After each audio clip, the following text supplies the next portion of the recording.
Another back porch session of Talkin Dawgs. Choctaw County, Mississippi is beautiful today. Robbie Falk here with you from the Starkville Daily News 247 Sports. Felt like a good day to come outside and sit. The MLB Draft is complete, and we're going to talk about how it affected Mississippi State this year. This is always a very stressful 3-day event for Mississippi State because the Bulldogs usually recruit at a pretty high level. They usually have top 15, at least top 20 classes that they're recruiting, with several guys in those classes that are draft risk. Almost every year you have a guy getting drafted either in the first or second round. As far as the signees are concerned, that happened again this year for Mississippi State. And almost every single year you have at least one or two positional players or pitchers on the current roster that are getting drafted either on night one or in the first 5-6 rounds. That happened again for Mississippi State as well. So we're going to discuss who went for the Bulldogs and now their signee class, who the Bulldogs were able to retain, who's still kind of out there for Mississippi State on the current roster that didn't get drafted that could also return. A lot of moving pieces here after the draft for Mississippi State, and the roster is starting to kind of settle in for the Bulldogs right now. So there's a lot going on. There really is.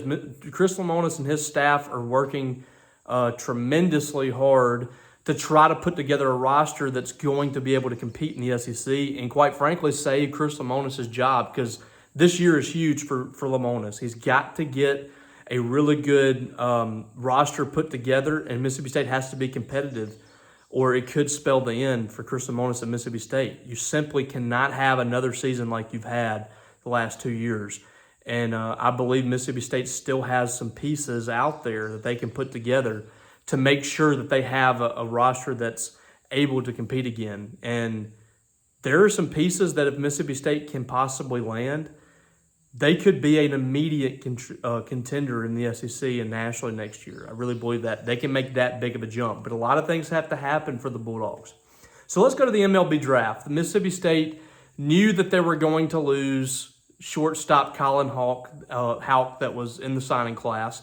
He was a top 50 player in every projection, top 20 player in most projections in the draft. And it was kind of surprising that he slipped outside of those first 28 picks or whatever it was, and technically the first round. You still had the competitive balance round and the performance round, things like that.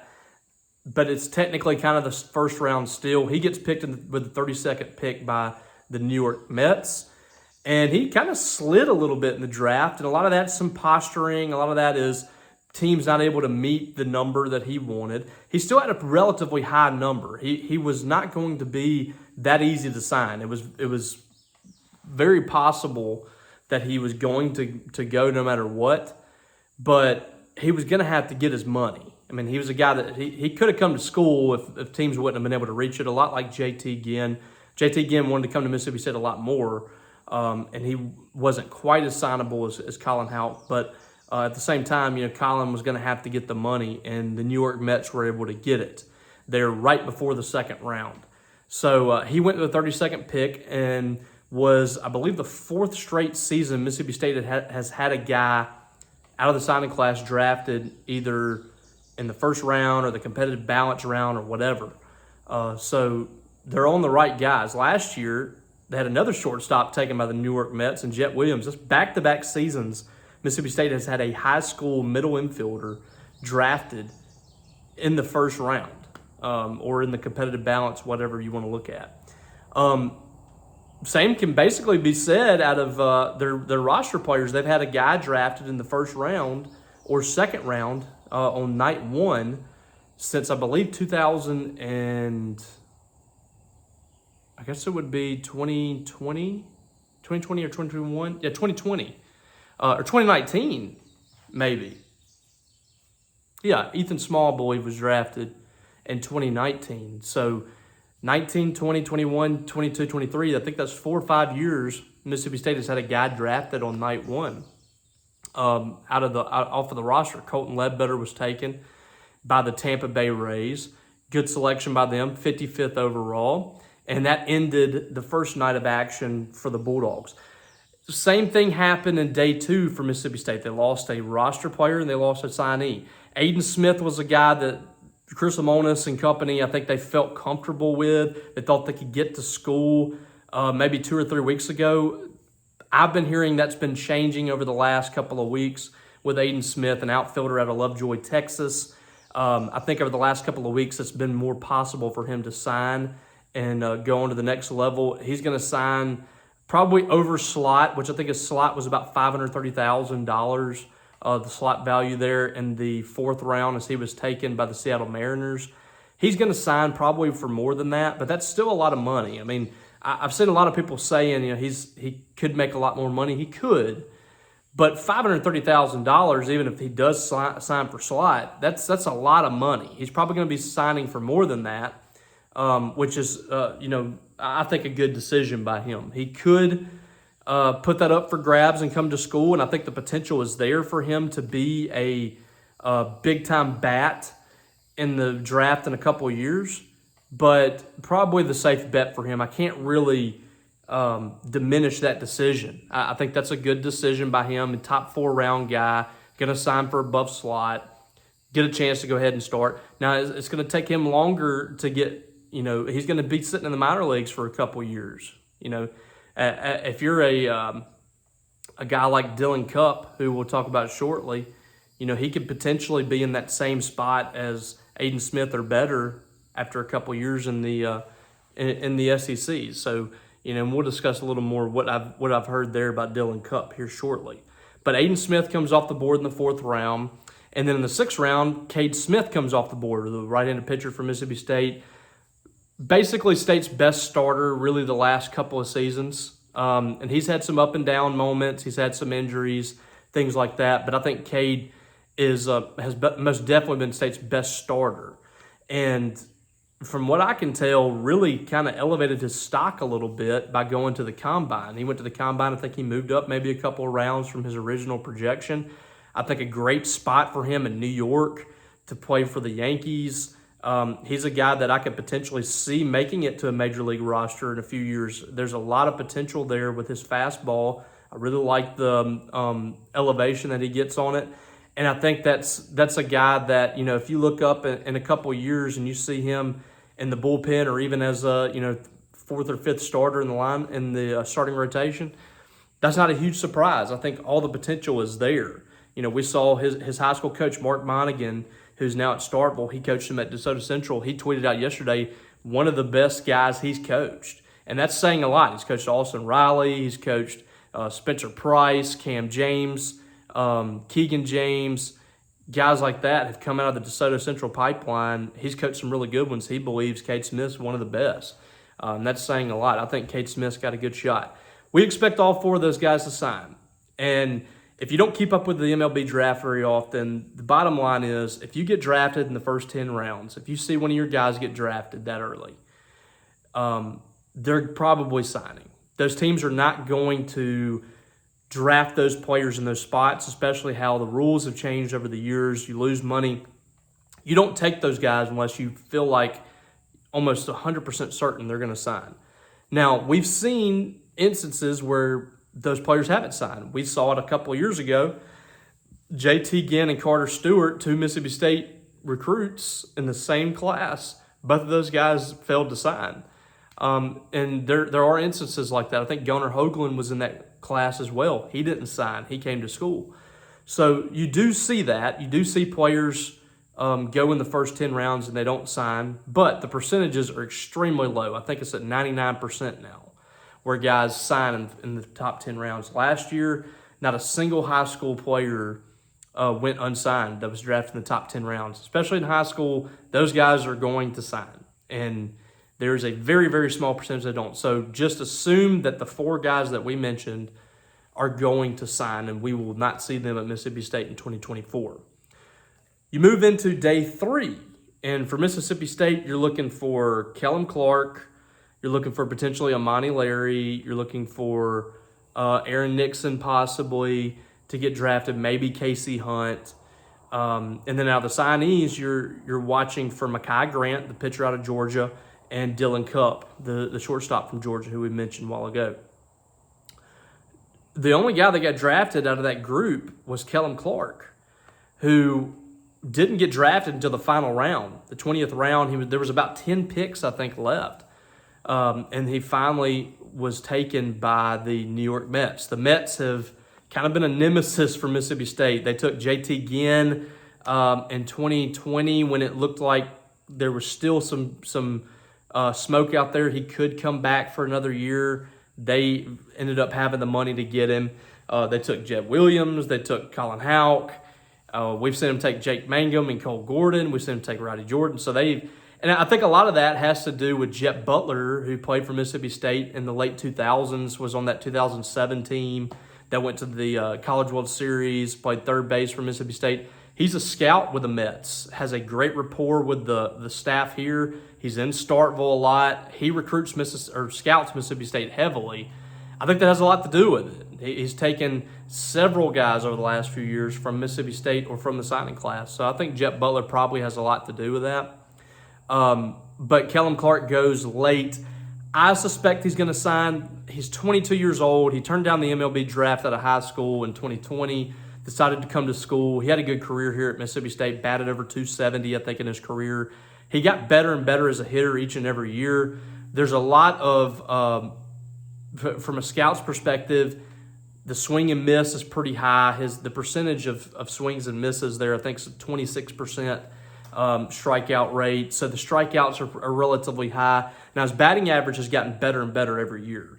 He went from, I think, 226 his freshman year to 253 or so last year. He batted 299 this year, was one of State's best hitters in SEC play. I thought he really improved as a hitter. His home run numbers went down this year, but the batting average went up. I thought he was seeing the ball better, and he's a guy, always seemed to when he made contact, hit the ball pretty hard.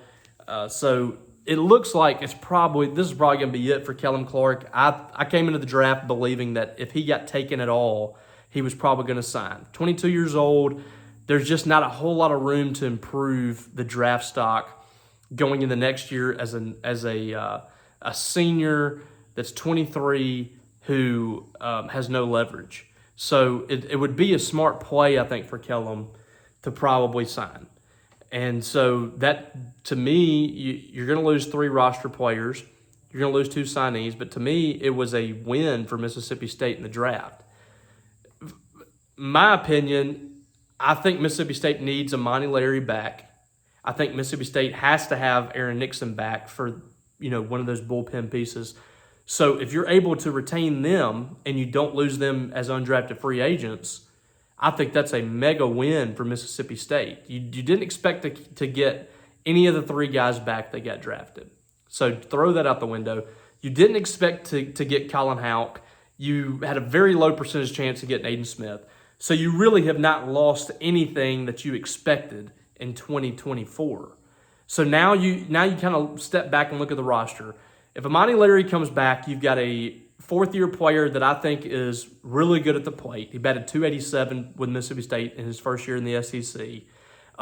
Led the team in doubles, had 7 home runs, was your best base stealer. So he's a guy that can really move things around on the bases.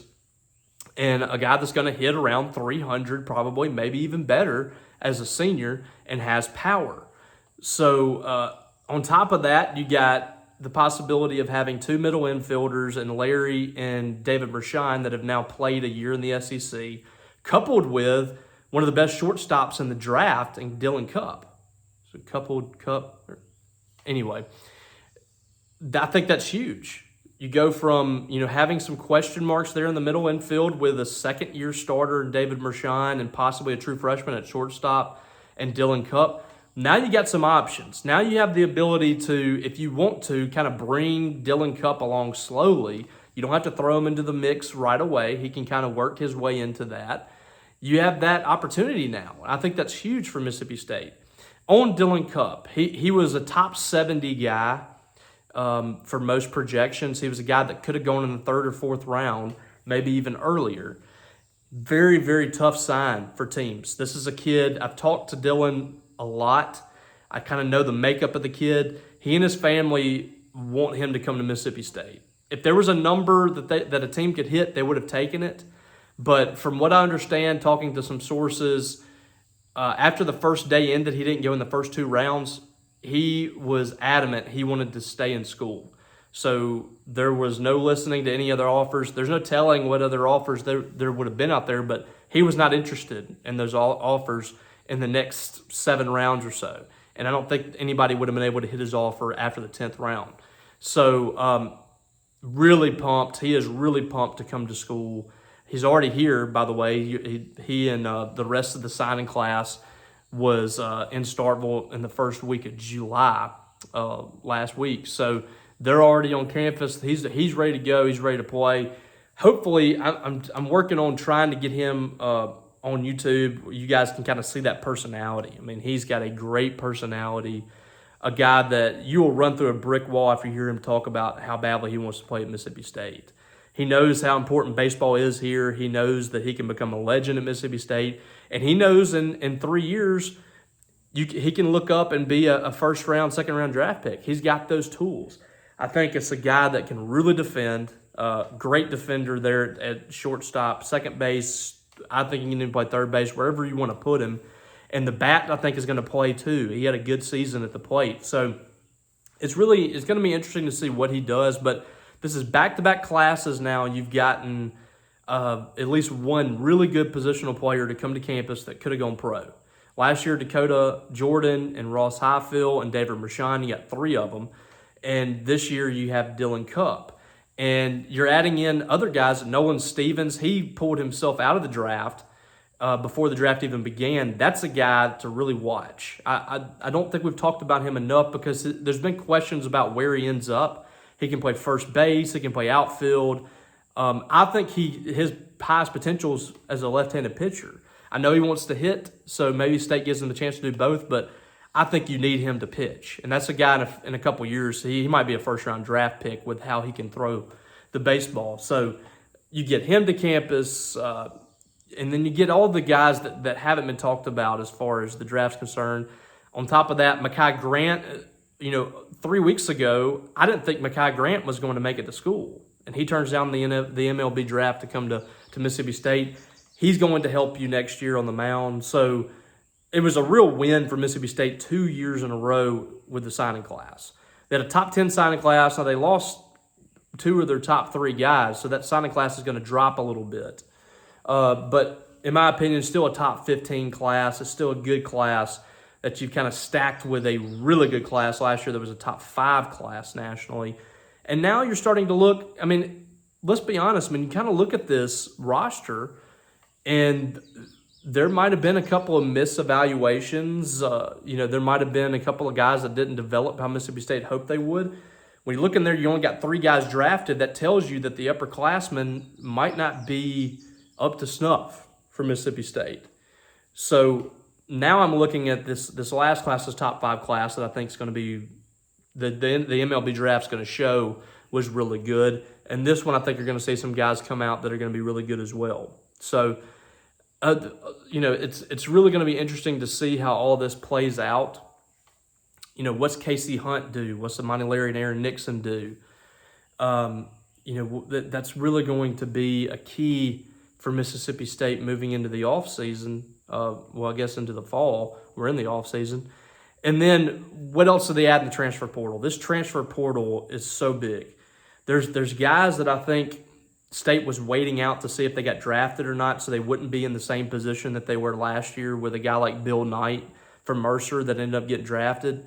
There's some guys there that I think are going to pop up that were draft risk, I guess you could say, that are now, open. And there's some other guys out there that I think Mississippi State has a good shot at getting. Now, they got to finish. One of the big names out there right now, Braden Montgomery from Stanford, potential first-round draft pick. He was already, a guy that was a high pick in the draft a few years ago, goes to Stanford and becomes a great player in the Pac-12 at Stanford. He's been to 3 straight, or I guess back-to-back Pac-12 or College World Series. Good friends with MSU catcher Ross Highfield. Has played with Hunter Hines. I think they're good friends as well. So you have that connection there. You have the ability to come back to Mississippi, come back to your home and play. Mississippi State has a great atmosphere here. You got a place that can get you into that spot you want to be. I mean, Mississippi State has some opportunities here for Braden Montgomery. I think NIL is going to be competitive, although I don't think that's a big deal for him. But the Bulldogs are going to have to fight off some major competition. I think LSU is going to be involved. I think Vanderbilt, Tennessee, Texas A&M. I think all these teams are going to be major players for Braden Montgomery. State's going to have to fight that off. We've been hearing for several weeks that Montgomery is going to enter the transfer portal, and he did. I've also been hearing from several weeks from people close to Montgomery that Mississippi State was going to be a big option for him. So the first one played out.